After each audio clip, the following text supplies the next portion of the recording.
días a todos.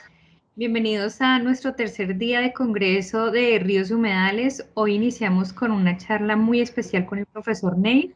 La profesora Silvina Casco lo va a presentar. Esperamos que sea de su total agrado. Profesor Ney, mil gracias por acompañarnos. Sí, qué rico matecito. Le quedamos debiendo el café cuando venga por acá por Colombia, cuando estemos en Barranquilla, cuando estemos en Ayapel, cuando estemos en Bogotá. Usted es acá súper bienvenido, y Silvina, claro que también es muy, muy bienvenida. Entonces, Y un Silvina, te doy la roncito palabra. también, por favor, un roncito. Sí, no, no, no, no solo cafecito y mate. Bueno, profesor Ney, muchísimas gracias, Silvina. Muchas gracias a todos, gracias Ana y Angelina por invitarnos a participar de este hermoso congreso. Bueno, para mí es primero un honor y después también un gran gusto presentar al doctor Juan José Neif, quien es profesor de Ciencias Naturales, magíster en Ecología Acuática Continental por la Universidad Nacional del Litoral, es doctor en Biología por la Universidad Nacional del Nordeste Argentina. Es investigador principal del Consejo Nacional de Investigaciones Científicas y Técnicas, CONICET, en Argentina, y fue director del Centro de Ecología Aplicada del Litoral, SECOAL, desde 1985 hasta 2015. Fue profesor titular de Ecología desde 1976 a 2012 en las universidades del Nordeste y de Formosa en Argentina. Ha sido profesor en los programas de posgrado de varias universidades sudamericanas. Tiene 132 contribuciones científicas publicadas en revistas y libros, tanto argentinos como extranjeros, con arbitraje. Ha realizado consultorías para diversas empresas, entre las que se encuentran la CIFCA de España, Embrapa en Brasil, Golder en Canadá, Taylor de Estados Unidos. Ha merecido 4 premios de sociedades científicas y académicas y es académico honorario de la Universidad de Pilar en Paraguay y miembro de honor de la Junta de Geografía de Corrientes. Fue distinguido por el Honorable Senado de la Nación Argentina por su trayectoria científica y aportes al conocimiento ecológico de ríos y grandes humedales. Con Matías Neif desarrolló el software Pulso para el análisis ecohidrológico de fenómenos recurrentes. En 2006 y 2008, hasta 2008, integró el Comité Científico Técnico de la Convención Internacional de Humedales, Ramsar, representando a la región neotropical. Dirigió 10 tesis doctorales y colaboró como jurado de tesis en Argentina y otros países en 24 oportunidades. Integró el panel de revisión primaria del 4º y 5º Informe Mundial de Cambio Climático y trabaja en ecohidrología, entre otras cosas. Así que, doctor Neif, es un gusto escuchar su presentación. Y además de todo esto, que contiene una hojita de vida, bueno, el gran gusto también es porque ha sido y es mi mentor. Así que gracias y los dejo en compañía de él. Profe, tiene el micrófono desactivado. Esto parece algo así como cuando a uno lo llevan a su última morada. Faltó que diga, fue bueno.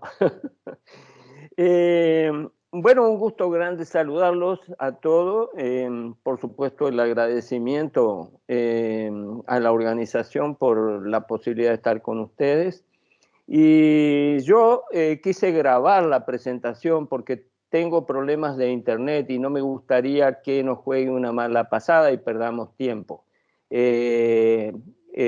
La presentación es cortita, tiene 37, 38 minutos, de manera de dejar un tiempito más para las preguntas. Les dejo un abrazo y nos vemos al final de la presentación. Buen día amigos, un gusto estar aquí, agradezco a la organización de esta reunión la posibilidad de compartir algunas ideas sobre los ríos y los humedales, un tema en el cual venimos trabajando hace algún tiempo y que siempre nos enseña cosas nuevas.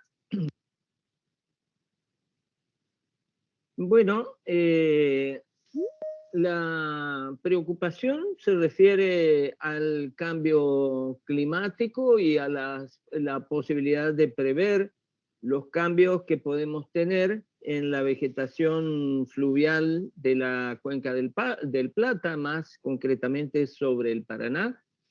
Y bueno, aquí la primera cosa a definir es qué es cambio climático. Sabemos que el clima está cambiando cada tanto debido a cambios en la posición del eje de la Tierra, a cambios en la órbita de la esfera terrestre y también a un cambio en la posición de la Tierra, que da ciclos que se dan cada 41.000 años, cada 100.000 años y cada 23.000 años. Estos son los llamados ciclos de Milankovitch. Es decir, que reconocemos que el clima está cambiando permanentemente. Pero no es ese el cambio que nos preocupa, ese es el cambio que ha determinado la evolución y la organización de los ecosistemas. Aquí lo que está preocupándonos es el cambio que nos informa el IPCC a partir del aumento de las emisiones de dióxido de carbono y también de otros gases de efecto invernadero. Bueno, ¿cuál es el panorama que tenemos? El panorama es que hay más de 30 modelos para predecir el cambio climático. Todos los modelos tienen más o menos el mismo funcionamiento. Se basan en los cambios, en prever los cambios en la temperatura y en las lluvias a partir de una serie de datos históricos. Y nosotros vemos que cada uno de estos modelos tiene respuestas diferentes cuando usamos el mismo set de datos, la misma serie de datos, ¿no es cierto? Y podemos tener resultados muy distintos como el que ha obtenido, como el que nos informa acá Ramiro Saurral en un trabajo del 2013. O sea, no hay una verdad única cuando usamos modelos. De hecho, los modelos son aproximaciones, son simplificaciones de la realidad. Lo que les estaba mostrando es un modelo de temperaturas, donde Saurral nos dice que podemos tener un aumento de 3 o 4 grados para el año 2100, y modelos de lluvias, donde podemos tener una menor cantidad de lluvias en la mitad de este siglo y una disminución de las lluvias hacia el final del periodo. Esta disminución es una disminución del orden de los 200 milímetros que puede determinar caídas de 1/4 en el caudal del río Paraná. Son confiables los pronósticos de cambio climático, por lo que les decía, estos modelos de cambio climático tienen una serie de limitaciones porque no nos dan la periodicidad con que ocurren los eventos extremos, la estacionalidad con que se producen, porque sabemos que un cambio de temperaturas en invierno puede ser limitante para muchas especies, por efecto de las heladas, por ejemplo. En cuanto a las lluvias, no nos dice la duración de los periodos secos o de la duración de los periodos húmedos con suficiente especificidad. Y como decíamos, las temperaturas máximas y las heladas también tienen dificultades en la definición. Bueno, pero si una cosa hay cierta es que la vida en los ríos y en los humedales y también en la naturaleza depende de dos grandes fuerzas. Una es la energía solar, que determina la circulación vertical del agua, y la otra es la fuerza de la gravedad, que determina el movimiento del agua en el sentido que va desde las nubes al mar, y esto es lo que determina la conectividad en los sistemas fluviales y en las planicies de inundación en general.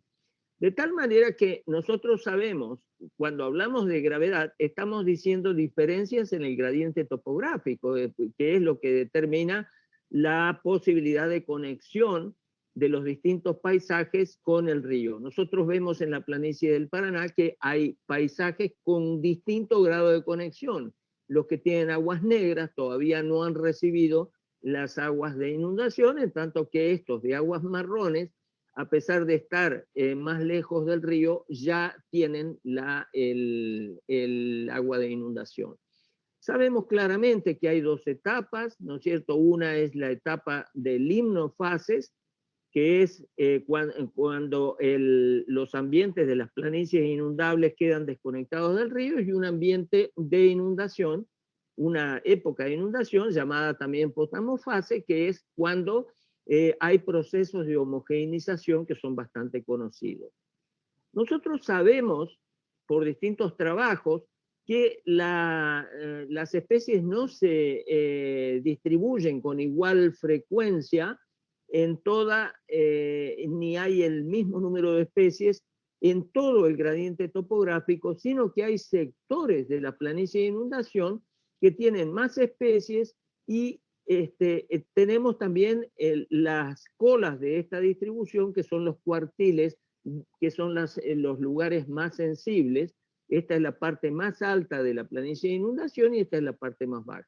Entonces, sabemos de que no hay una aleatoriedad, sino que hay un patrón de organización de las poblaciones.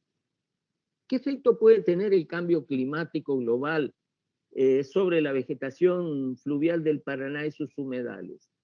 Bueno, nosotros tomamos como indicadores la posibilidad de que haya corrimientos de los distintos paisajes, de los distintos tipos de paisaje, que haya cambios en la distribución y abundancia de las especies, de las poblaciones, digamos, y que haya alteraciones en la oferta de hábitat para otras especies, como podrían ser, por ejemplo, las especies de fauna, distintas colectividades de la fauna, generando un impacto global de otra magnitud.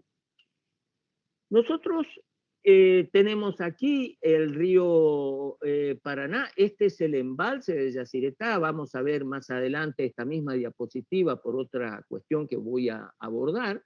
Este es el río Paraná, hace un ángulo aquí, y esta zona que está en amarillo es el paleoabanico aluvial del Paraná, que se formó hace unos entre 100.000 y 200.000 años, y que a partir de 10.000 años ha quedado aislado de la circulación del agua del Paraná. O sea que aquí no hay desbordes, sino que estos humedales originalmente fluviales se alimentan exclusivamente por lluvias.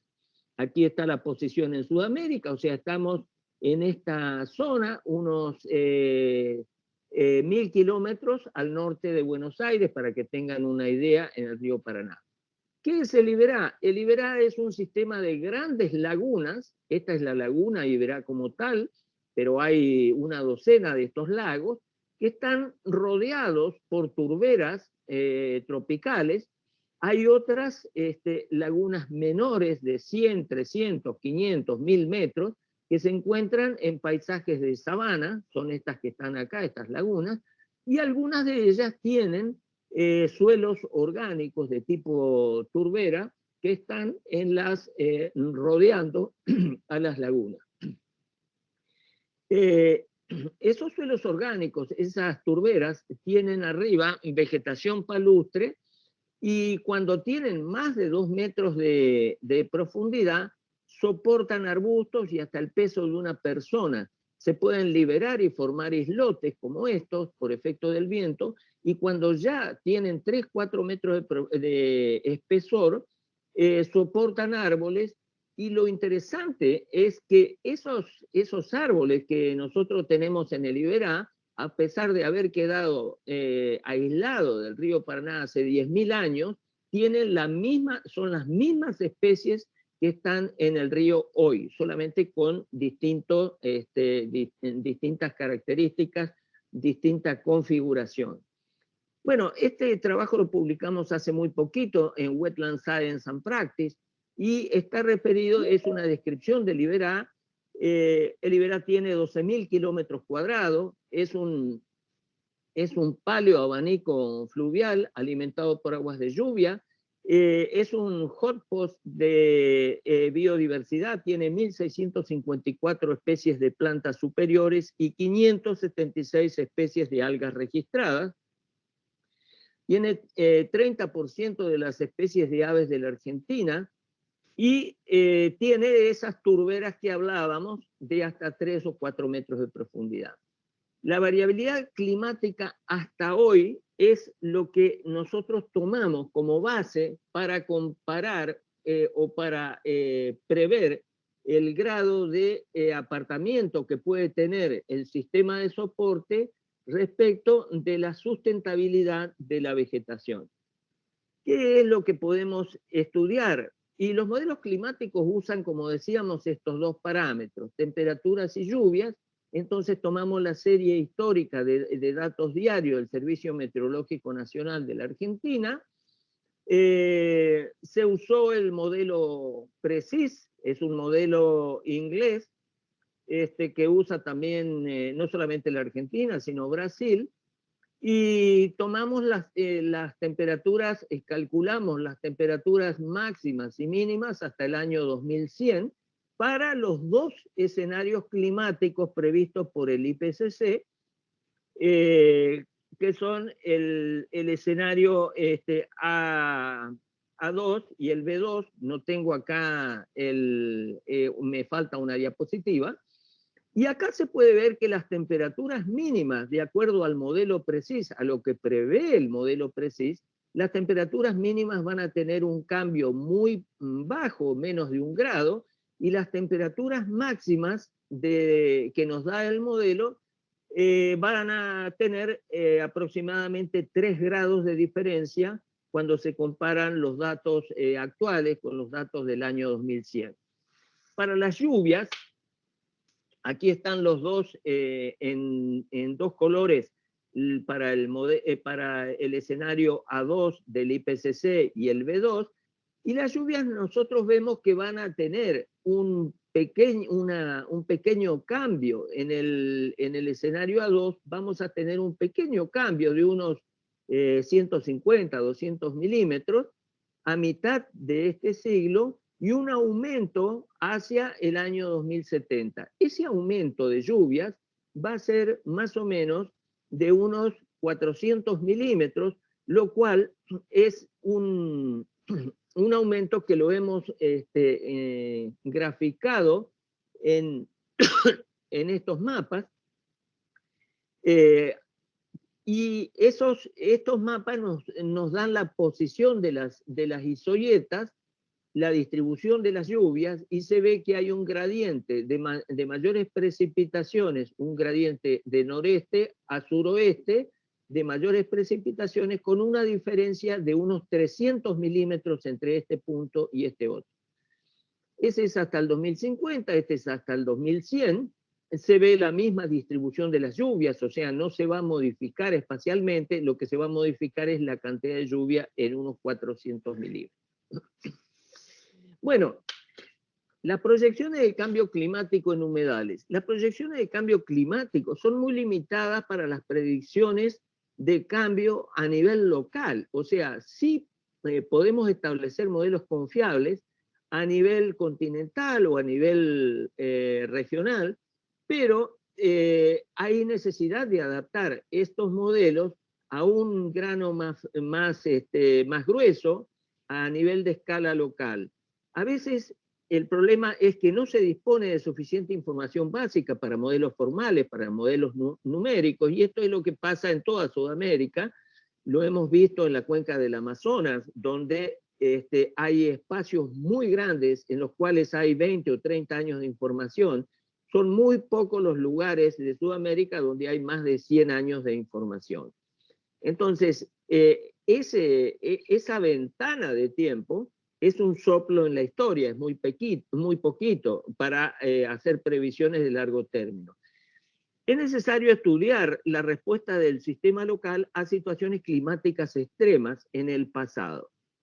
Entonces, la pregunta de si se puede esperar cambios drásticos en las poblaciones vegetales del río Paraná y los humedales fluviales, nosotros la podemos abordar según dos o tres hipótesis contrastadas.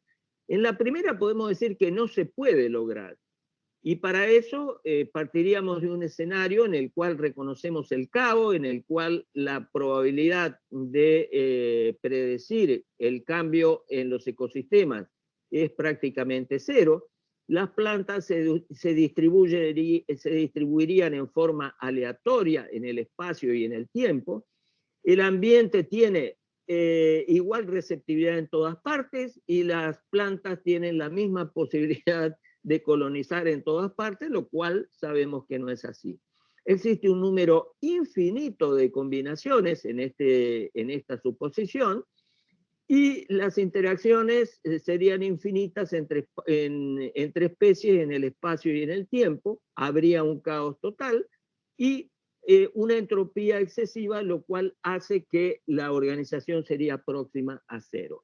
Si nosotros decimos que podemos predecir los cambios en los ecosistemas, estaríamos en un modelo determinístico de probabilidad igual a 100, una planta por cada hábitat sería una función biyectiva, todas las plantas serían estenotípicas, habría un número finito de ensambles de especies en un sitio y en un determinado tiempo. Los cambios en el hábitat, en el espacio y en el tiempo serían cambios predecibles de todas las colectividades. Tendríamos un sistema predecible de fácil manejo. Nosotros sabemos que eso no ocurre ni aún en los sistemas de cultivo, por lo tanto adoptamos una posición ecléctica donde decimos que es posible una constelación de condiciones futuras que se pueden encontrar, en el cual podemos individualizar una serie de combinaciones entre formas de paisaje y formas de hábitat en función de la variabilidad del sistema natural, fundamentalmente del clima, y la receptividad que tienen esas plantas a los distintos estrés que plantea el clima. ¿Cómo hicimos?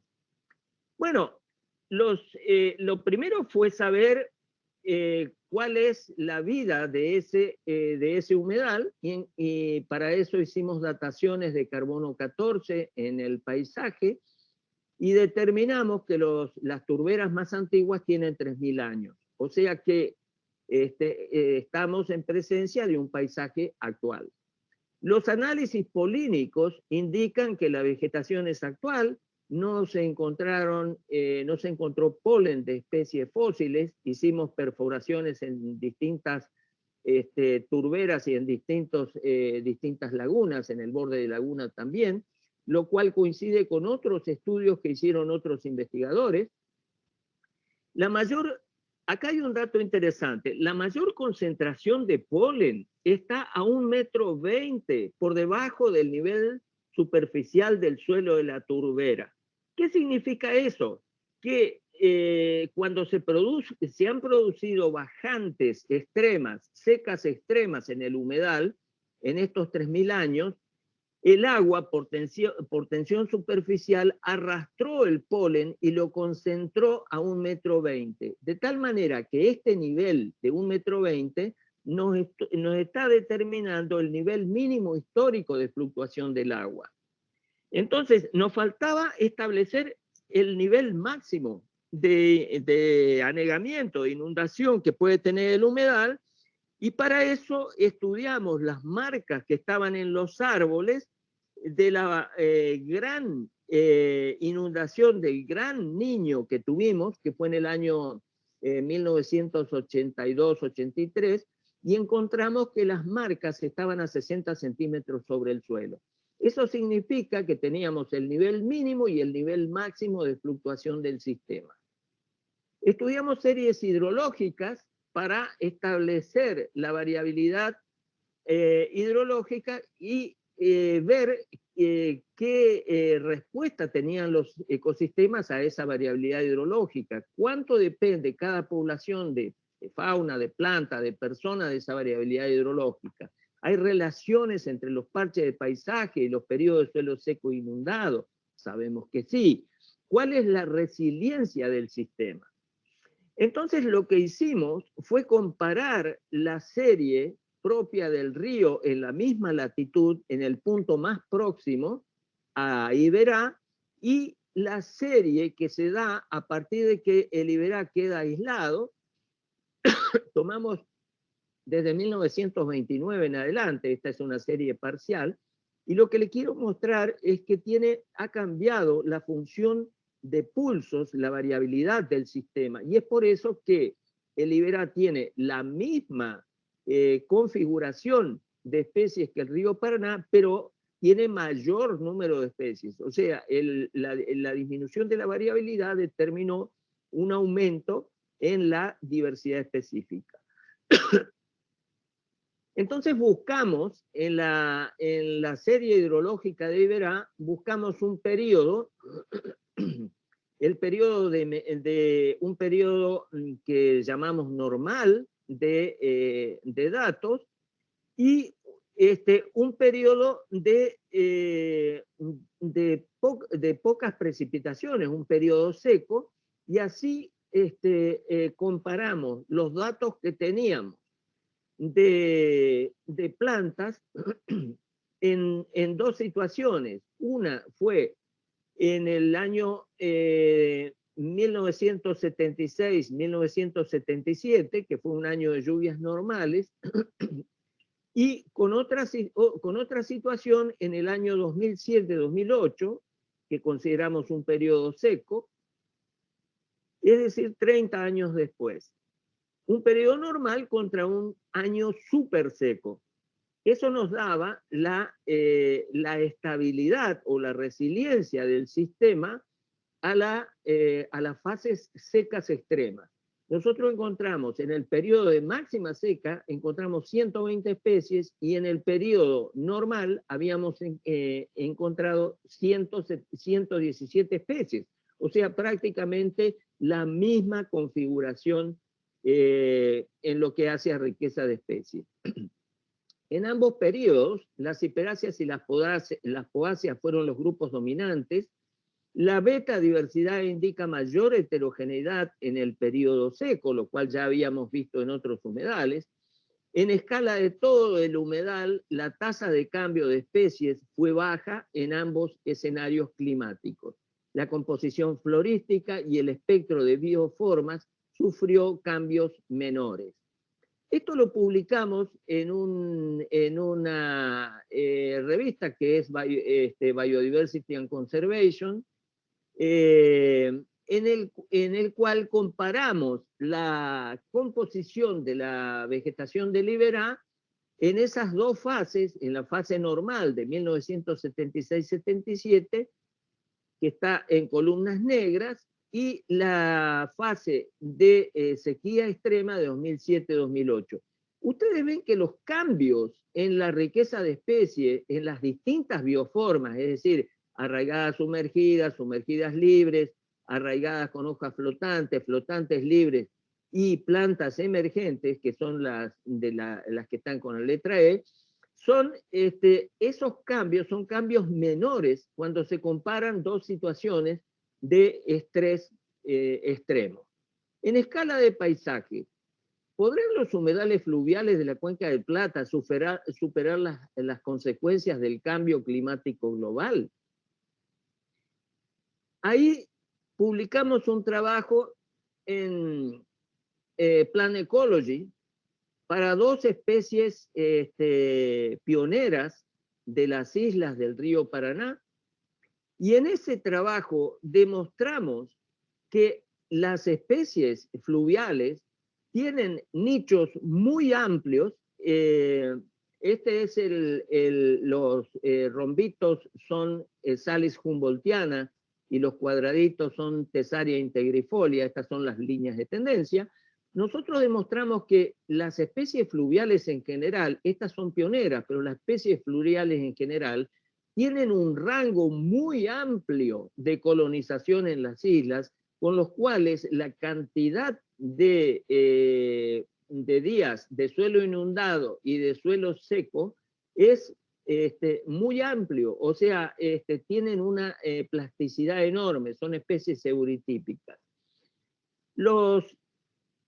Otra cosa que tenemos que conocer es, de alguna manera, cuánto tiempo han vivido estas plantas, porque los biólogos pensamos que todo se organizó ayer y que cuando nosotros llegamos, las plantas ya no cambiaban más. Los primeros fotosintetizadores están hace 3.500 millones de años en África. Las primeras plantas terrestres hace 415 en el Silúrico ya. Los árboles de 60 metros de alto están hace 340 millones de años. Las gimnospermas tienen 380 millones de años y las angiospermas aparecen hace 140 millones de años. ¿Sufren las plantas la inundación? Los árboles de Salis humboldtiana en las islas del río Paraná, árboles de 16 años, pasaron 5.416 días con suelo inundado. Los árboles de Tesaria integrifolia aguantaron 2.339 días con suelo inundado en esos 16 años. Nosotros encontramos en los trabajos que hemos realizado que los árboles y en general la vegetación es mucho más sensible a las sequías prolongadas que producen más daño que los periodos de inundación. Aquí volvemos a la imagen que tiene el embalse de Yacyretá, el río Paraná y el gran humedal del Iberá. Cuando se iba a llenar este embalse, nosotros hicimos el estudio de vegetación, por eso tenemos datos de 30 años antes, hicimos todo el estudio de la vegetación fluvial y también la vegetación que iba a quedar inundada por el embalse. Encontramos lagunas muy grandes rodeadas de turberas como las de Iberá y sugerimos entonces que se debería sacar esa vegetación de esas turberas porque iba a traer problemas cuando se llenara el embalse. No se pudo hacer eso porque no había suelo firme para las máquinas y quedaron esas turberas tapadas por 8 metros de agua en esa zona, 8 metros, el embalse inundó con 8 metros de agua durante 7 meses. A los 7 meses exactos nos llaman porque habían flotado en superficie, habían flotado las turberas.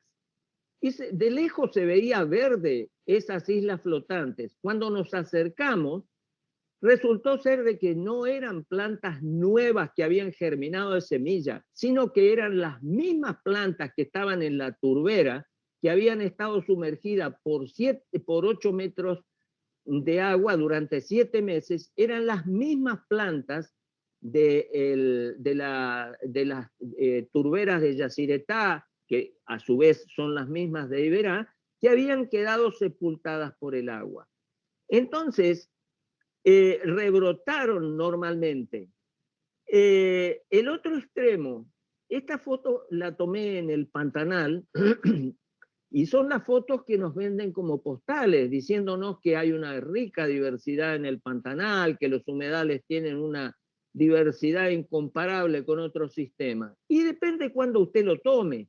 Esta es una foto tomada en un estrés de sequía, se ve un chancho ahí, se ve los javirúes con la boca abierta jadeando por falta de agua, y sin embargo no mueren, se trasladan, se cambian de posición, la vegetación se repone, y aquí tenemos un poco lo que ha pasado en la historia de la Tierra desde el Silúrico al Terciario, la aparición de como decíamos, de de los pteridófitos, las gimnospermas y las angiospermas, estamos hablando de cientos de millones de años. Eso significa que durante ese tiempo las plantas han pasado situaciones extremas de estrés, tanto de inundación como de sequía.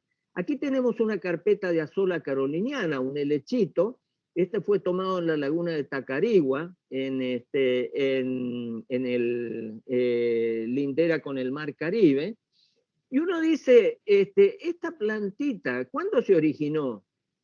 Esa plantita tiene sus ancestros en el Cretácico, y los ascendentes directos de Azolla tienen 200 millones de años. Los peces teleosteos tienen 310, que son los antecesores de los peces del Paraná, tienen 310 millones de años. Los árboles que tenemos, que yo les mostré en las turberas y que están en el Paraná, tienen entre 30 y 50 millones de años. Las leguminosas arbóreas están datadas en la zona en la baja cuenca del Paraná, en el Mioceno superior Pleistoceno. Las alicáceas tienen 60 a 90 millones de años. Las palmeras actuales tienen 5 a 25 millones de años. Lo que quiero decir es que más allá de que tengamos, de que estas cifras de dataciones de los árboles y de las plantas herbáceas sean muy precisas o no, la vegetación ha pasado por situaciones de estrés en su historia evolutiva, situaciones de estrés muy grandes que son superiores a las condiciones que se dan, que están previstas para los modelos que ha configurado el IPCC, y que nosotros dijimos que pueden tener 3 o 4 grados de diferencia hacia adelante, o que pueden tener diferencias en las lluvias de 300 o 400 milímetros anuales. La serie generada por el modelo PRECIS no da definición en cuanto a las frecuencias de los estados críticos de sequía y de inundaciones extremas. El modelo prevé un aumento de 2 a 3 grados en la temperatura, se espera un periodo seco en la mitad del siglo. El modelo predice un aumento de las lluvias para 2070, 2100, y las situaciones extremas previstas por el modelo PRECIS son de menor intensidad que los registros que nosotros hemos podido verificar para los últimos 100 años y aún para 3000 años, que es el periodo que hemos estudiado. La información acumulada indica que los humedales son sistemas de gran elasticidad. La mayoría de la biota de los humedales está compuesta por especies euritípicas o anfitolerantes. La información analizada supone que estos humedales están adaptados a resistir los escenarios de cambio climático para los escenarios A2 y B2 de IPCC modelados con el modelo PRECIS para nuestra zona. La confluencia de los ríos Paraná y Paraguay, las consecuencias en los ecosistemas y agrosistemas. No se espera cambios importantes en escala de paisaje para las condiciones modeladas. No se esperan impactos significativos sobre la biodiversidad, y los mayores riesgos son para la agricultura y la ganadería en humedales. Bueno, esto es lo que nosotros hemos podido ver hasta aquí. Seguramente quien estudie con otros modelos y con otras condiciones pueda darnos o no la razón. Hemos aprendido a que durante la historia de la humanidad ha ido cambiando demasiado el conocimiento. La Tierra originalmente era plana, después era plana, pero estaba sostenida por 4 elefantes. Después aprendimos que la Tierra es esférica, pero después supimos que es esférica aplastada en los polos. En una época, Malthus creía que el crecimiento de las poblaciones humanas era geométrico y que los recursos crecían en función aritmética, por lo tanto nos íbamos a morir de hambre. Y bueno, no quiere decir que alguien tenga la verdad. Solamente hay una cosa que es verdad, y es que todo está cambiando permanentemente. A esto no lo digo yo, lo dijo Heráclito hace muchísimo tiempo en Grecia. Les dejo un abrazo y los mejores deseos para este hermoso congreso, esperando encontrarnos pronto en algún lugar que puede ser Argentina, el Iberá, el río Paraná, o por qué no ese hermoso país que es Colombia. Un abrazo a todos. Gracias.